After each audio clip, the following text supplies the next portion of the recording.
पैसे के बदौलत पदाधिकारियों ने नौकरी दे दी। आप मानते हैं इस बात को? सर मैं हृदय से मानता हूं कि जो जीनियस लड़का है बिहार का, जो गरीब और मिडिल क्लास का लड़का है, जो रियल में पढ़ता है, उसकी लगभग वो पीछे हट गए। आउट हो ना हो, भीतर में सब कुछ मैनेज है, फिर बाहर में जाकर के पैसे के खेल तो होते ही हैं। पा के पास दूल्हे के ठो है, उसका सब कुमारे रह जाएगा, या एक दूल्हा से उपाय करना पड़ेगा। यहाँ इंडिया के पास तो इतना दूल्हा है जिसका हिसाब ही नहीं है। बिहार के मुख्यमंत्री नीतीश कुमार और बिहार के डिप्टी सीएम तेजस्वी यादव के द्वारा कल राजधानी पटना के ऐतिहासिक गांधी मैदान में नियुक्ति पत्र वितरण किया गया है, लेकिन इसको लेकर अब भारतीय जनता पार्टी सवाल खड़े कर रही है। बात करेंगे हमारे साथ जाप सुप्रीमो पप्पू यादव है कि आखिरकार इनका इस पर क्या कुछ कहना है। मुख्यमंत्री नीतीश कुमार और उप मुख्यमंत्री ने जो नियुक्ति पत्र बांटा है उसको आप कैसे देखते हैं? ऐतिहासिक है।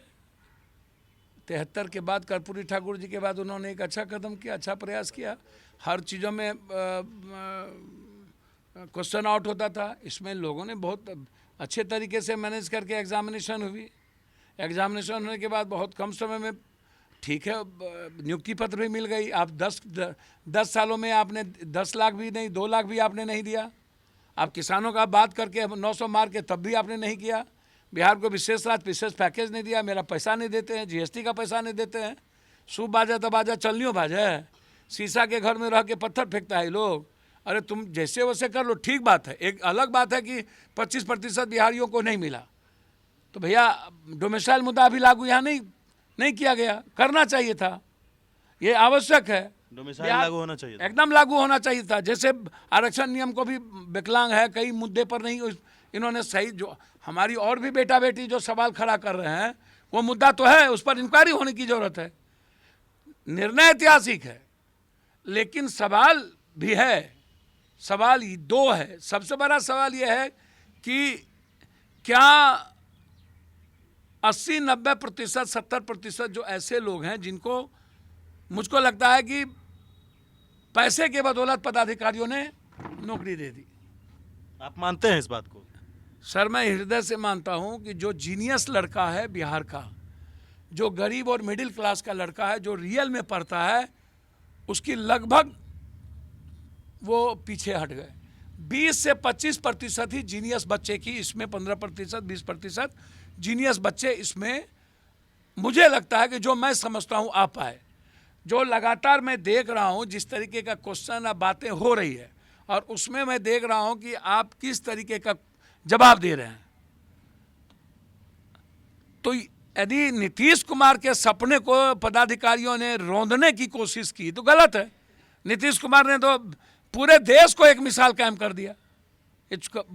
छोटी बात नहीं है इस सरकार के बारे में, ये औकात, ये हिम्मत किसी की नहीं है।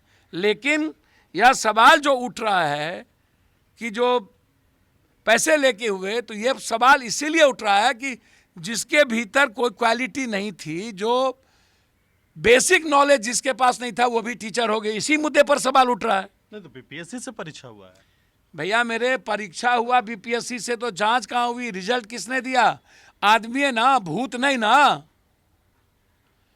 और जो लोग कह रहे हैं कि ऐसा हुआ, तो उसको गांधी मैदान में एक बार एग्जाम करा लीजिए, सामने सामने उसी क्वेश्चन का। 4000 टीचर को बैठा लीजिए गांधी मैदान में और करवा लीजिए। कितने लोग पास करते हैं आपको पता होगा। पूरा कैमरा लगा दीजिए, छोड़ दीजिए सेंटर की बात। मैं तो हमेशा कहता हूं कि सेंटर मैनेज होता है, क्वेश्चन आउट हो ना हो, भीतर में सब कुछ मैनेज है, फिर बाहर में जाकर के पैसे के खेल तो होते ही हैं। इसमें कौन बहस है? नौकरी और पैसा नहीं, बगैर पैसे की नौकरी, यह कैसे संभव इस हिंदुस्तान में है भाई? बिना पैसे के नौकरी, एक तो नौकरी है नहीं, ना रेलवे में ना बैंक में, सब केंद्र ने खत्म कर दिया। तो निजी क्षेत्र में दीजिए ना आरक्षण, और 30% आरक्षण को लागू करिए। अब जरूरत है निजी क्षेत्र में आरक्षण की, ताकि दलित, कमजोर, वंचित, गरीब के, किसी भी जात के गरीब को नौकरी मिल सके। अच्छा, एक सवाल और है।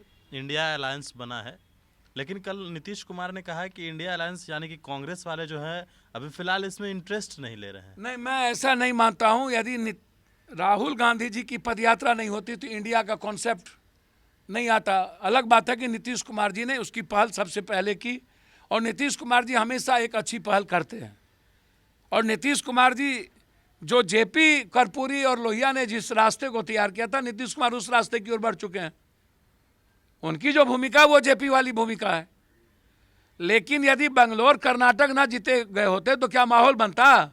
और यदि आज कांग्रेस ये चारों सीट, वहां कोई गठबंधन दूसरा तो है नहीं, या तो बीजेपी या तो कांग्रेस, या कांग्रेस या बीजेपी, तो यदि आज पांचों सीट कांग्रेस जीतने की स्थिति में है तो कौन मजबूत होगा? इंडिया मजबूत होगा ना भाई।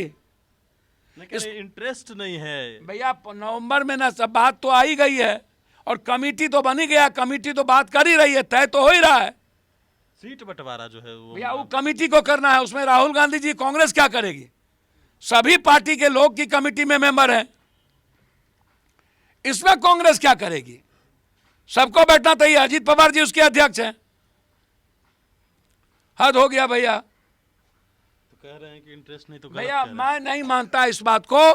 यदि हम पांचों सीट जीतते हैं, ये जो कांग्रेस मुक्त भारत की कल्पना थी, बीजेपी मुक्त भारत जो होने जा रहा है, ये इंडिया गठबंधन मजबूत होंगे, और 2024 की तारीख तय होगी इसी 5 चुनाव में। इसलिए कांग्रेस का जो लक्ष्य है 2024 का लक्ष्य है 5 चुनाव से। ये इस 5 में यदि आप हारे तो इंडिया गठबंधन। कुछ लोगों के ब्रेन में कुछ बातें चलती रहती है, अब उस पर अभी छोड़िए, उस पर हर बात पे बात करना ठीक नहीं है। एक सवाल ये भी है, भाजपा का कहना है कि इनके पास तो दूल्हा ही नहीं है, बाराती कैसे साजेंगे? भाजपा के पास दूल्हे के ठो है, उसका सब कुमारे रह जाएगा, या एक दूल्हा से उपाय करना पड़ेगा। यहाँ इंडिया के पास तो इतना दूल्हा है जिसका हिसाबे नहीं है। दूल्हे दूल्हा है, जिधर देखिए शरद पवार दूल्हा, बाला साहब ठाकरे का बेटा दूल्हा, स्टालिन दूल्हा, नीतीश कुमार दूल्हा, ममता बनर्जी दूल्हा, अरविंद केजरीवाल दूल्हा, नीतीश जी तो पहला दूल्हा हैं। हम लोग तो उम्मीद करते हैं कि बिहार सर्वश्रेष्ठ और सर्वोत्तम बने आज़ाद हिंदुस्तान के बाद। दूल्हे दूल्हा है, सबसे बड़का दूल्हा, जिसके विचारों पर, जिसकी ताकत पर एनडीए फॉर्म हो रही है, तो राहुल गांधी तो आज के डेट में सबसे बड़े हीरो हैं इस देश के। उससे बड़ा हीरो नरेंद्र मोदी थोड़ी है। कौन बात करते रहते हैं, भर दिन कांग्रेस कांग्रेस को गरियाता रहता है, लोग राहुल गांधी को टारगेट करता है। अब राहुल पकड़ने देने में से हैं, वो 6 दांत का बच्चा है, वो सीधा कहाँ से कहाँ चला गया। अब वो ब्राह्मण जनों चलेगा राहुल गांधी पर, वो लाइन ले लिया वो सामाजिक न्याय का। अब गए हो बूट लादने, छोड़िए इस सब को। पीएम के लायक हो गए हैं, अब पीएम के लायक थे, हो नहीं गए।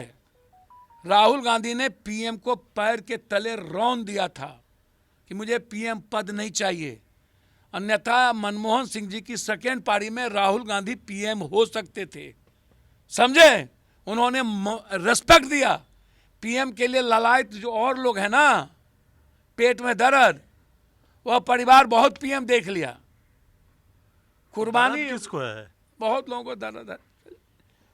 इंडिया में एनडीए में नहीं ना, बीजेपी में दर्द होता है। दर्द तो सब जगह रहता है, थोड़ा मोड़ा इंडिया में भी है। रहता है। इंडिया का काय का दर्द रहेगा भैया? इंडिया तो स्वाभाविक पार्टी है, सब लोग मिल करके पीएम बना लेगा। दूल्हा ढेर है, जिसको मन होगा, लड़की खड़ा होगा स्वयंवर में, सीता किसी को माला पिन्हा देगी। हद हो गया। अब युधिष्ठिर, नकुल, सहदेव, अर्जुन, भीम, 5 भाई, तो अर्जुने को ना चयन किया गया। अब उसको पंचाली तो नहीं है ना, कह दीजिएगा अर्जुने का ना पत्नी बोलिएगा। चलिए काम करिए, उल्टा पुल्टा काम खाली करने से काम चलता है। चलिए, तो हमारे साथ जाप सुप्रीमो पप्पू यादव थे और कई सवाल थे जिसका जवाब इन्होंने दिया है। अब देखना है कि आगे होता क्या है। इनको भी यह भरोसा नहीं है जो नौकरी हुआ है। इनका कहना है कि नौकरी बिना पैसे की नहीं हो सकती। अब क्या है नहीं है ये तो अब आने वाले वक्त